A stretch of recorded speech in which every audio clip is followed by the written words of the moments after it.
हमने जितने शास्त्र पढ़े उनमें ऐसा हमने कोई विधान आज तक कहीं नहीं पढ़ा कि कोई स्त्री भागवत की साप्ताहिकी अनुष्ठान करे। कई कारण हैं जिनके कारण वो अनुष्ठान सम्यक रूप से पूर्ण करने का अधिकार नहीं करती। राधे राधे दोस्तों, स्वागत है आपका एक और धमाकेदार वीडियो पर। दोस्तों, मासिक धर्म को लेकर इस समय सोशल मीडिया पर बहुत ज्यादा शोर हल्ला हो रहा है। मासिक धर्म का सही नियम क्या है और मासिक धर्म में क्या करना चाहिए, क्या नहीं करना चाहिए। मासिक धर्म में नाम जप कर सकते हैं या नहीं, पूजा पाठ कर सकते हैं या नहीं, रसोई में जा सकते हैं या नहीं। जानिए, वीडियो पूरा देखिए तभी जान पाओगे। हमने जितने शास्त्र पढ़े उनमें ऐसा हमने कोई विधान आज तक कहीं नहीं पढ़ा कि कोई स्त्री भागवत की साप्ताहिकी अनुष्ठान करे। कई कारण हैं जिनके कारण वो अनुष्ठान सम्यक रूप से पूर्ण करने का अधिकार नहीं रखती। जैसे अनुष्ठान हुआ और वो मासिक धर्म से युक्त हो जाती है, अब वो अनुष्ठान कैसे पूर्ण करेगी? क्योंकि स्त्री शरीर में रजस्वला धर्म आता है और वो आपने अनुष्ठान लिया, अचानक क्रम बदला और वो हो गया, तो फिर कैसे मंच पर उस भागवत पर हम जाकर के वो लीला कथा का वर्णन करें? इस तरीके के बहाने बना दिए गए। दूसरा, जब आपको बाहर निकलने के लिए कहा जाता है, पहले व्यवस्थाएं वैसी नहीं थी। आज सब कुछ है, चाहे आप पैड्स ले लीजिए, आप और भी कई तरीके की अच्छी चीज़ें, सब आप नॉर्मली वर्क कर सकते हो। पहले कुछ भी नहीं था, तो पहले क्या करें? तो आपको घर के अंदर ही बंद रहना पड़ता था। आप जिस तरह के कपड़े इस्तेमाल करते थे, तो ऐसे रीजंस थे नहीं करने के। बीच वाले आके काम खराब करते हैं। इतना शुरुआत जिसने की उसने एक अच्छे रीजन से की, बीच वाला आके काम बिगाड़ देता है। उसने बिगाड़ दिया ये बोल के अछूत है, ये है, वो है।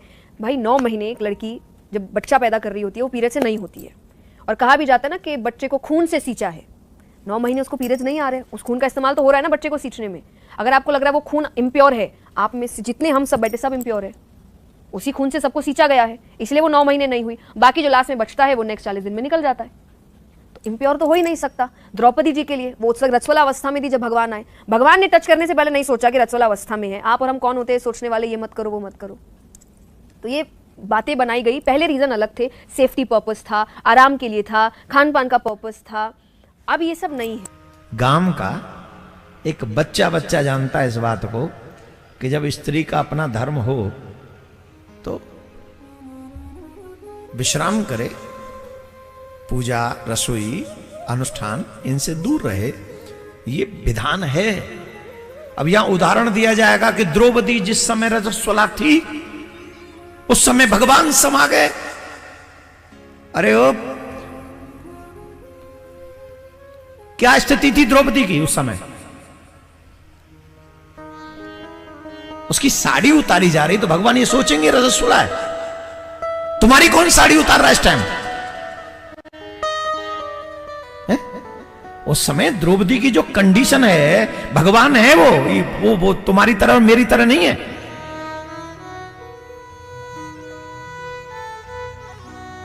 द्रौपदी की रजस्वला स्थिति है, लेकिन विपत्ति उस समय है तो भगवान वहां पहुंच गए। लेकिन द्रौपदी को छोड़ के दोबारा बताओ और कहां गए भगवान फिर इस स्थिति में? बोलो, बताइए हमें, एक उदाहरण दीजिए। एक तो भक्त पे विपत्ति आ गई इसलिए भगवान दौड़े। दूसरा उदाहरण, उसी रक्त से मनुष्य का जन्म होता है, निर्माण होता है।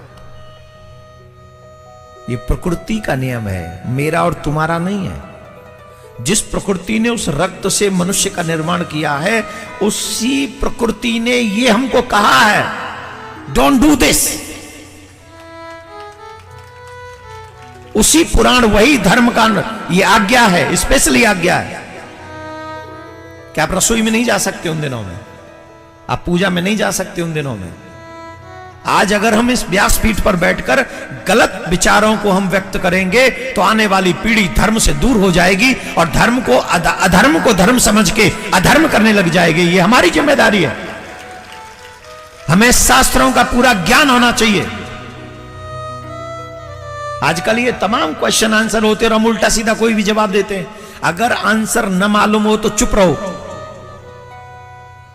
लेकिन अधर्म को धर्म बना के साबित मत करो।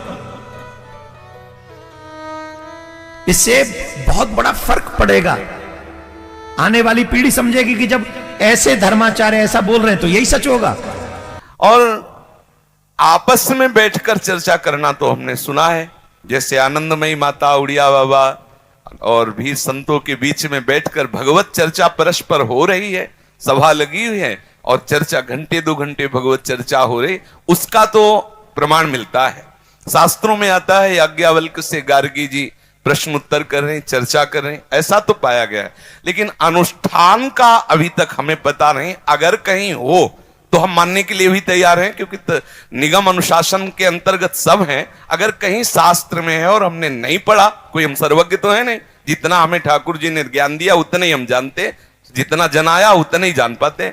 अगर कोई ऐसा शास्त्र है जिसे हमने नहीं पढ़ा और उसमें अनुमति दी जाती है, तो अभी तक हमने ऐसा पढ़ा नहीं है और ऐसा हमने कभी गुरुजनों से सुना भी नहीं है।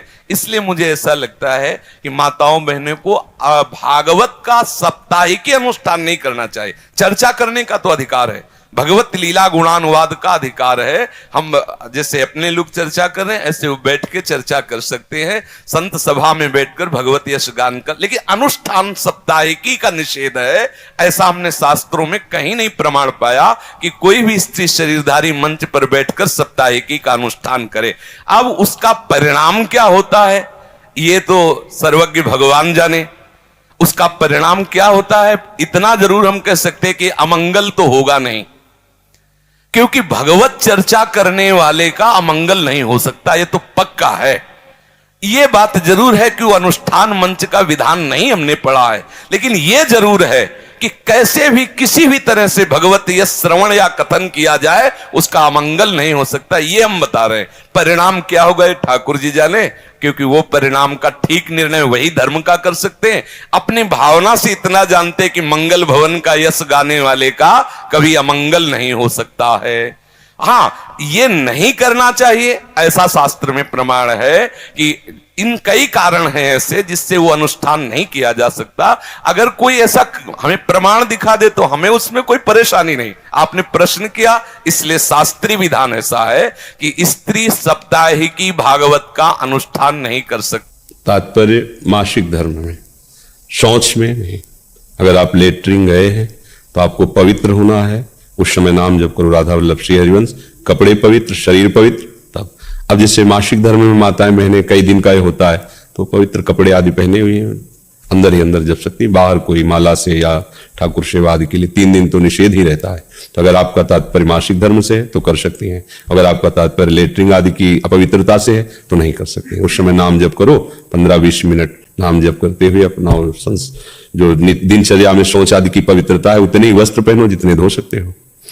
बाथरूम में तो ऐसी व्यवस्थाएं होती है कि पर्सनल होता है, आप बंद करके वैसे फिर पवित्र होके फिर वस्त्र धारण करो, बाहर आ जाओ। नहीं, जब आपका मासिक धर्म आए उस समय भी आप भगवान को स्पर्श नहीं करना, पर भगवान का नाम तो जपते ही रहना है। नाम निरंतर भाव से जपते रहना, मानसिक पूजा भी कर सकते हैं, इनमें दोष नहीं है। मासिक धर्म का कोई नियम बचा नहीं है। आज के जमाने में मासिक धर्म का आजकल कोई नियम नहीं रखता, लेकिन रखना चाहिए क्योंकि ब्रह्म हत्या का पाप है। अब आप हमें ही ये बताओ कि तुलसी तो एक पौधा है ना, तुलसी तो मात्र एक पौधा है, लेकिन अगर उस पर भी छांव पड़ जाए तो उसकी पत्तियां भी मुरझा जाती हैं। तो आप विचार करो कि ब्रह्म हत्या का पाप एक पौधे पर इतना प्रभावकारी है, तो फिर मनुष्य की बुद्धि को विकृत क्यों नहीं कर सकता। जनेऊधारी जो है उनका तो स्पर्श उस समय में स्त्री का करना ही नहीं चाहिए, और यहाँ तक कि स्त्री को किसी भी चीज का स्पर्श नहीं करना चाहिए। वो 5 दिन की अवस्था जो है उसमें सारा घर का दायित्व जो है वो पुरुष के ऊपर होता है, उसमें स्त्री कोई सहभागी नहीं होती है। क्यों नहीं होती है? क्योंकि वो अशुद्ध अवस्था में होती है।